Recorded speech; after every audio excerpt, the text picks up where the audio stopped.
em dic Lorena, soc de Barcelona i estic acabant el doctorat a l'IRB Barcelona. El meu projecte de recerca consisteix en estudiar nous fàrmacs que siguin capaços de modular l'activitat de les proteïnes concretament associades a malalties cardíaques. Per tal de dissenyar nous fàrmacs hem de conèixer molt bé com són aquestes proteïnes que volem inhibir.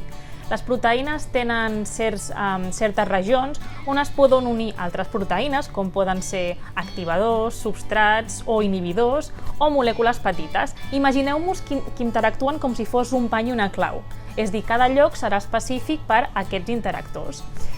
Mitjançant la unió de fàrmacs a aquests llocs d'unió, podem modular la forma de la proteïna mitjançant la que nosaltres anomenem com a efecte dominó i modificar així la seva activitat i, per tant, la interacció amb aquestes molècules interactores.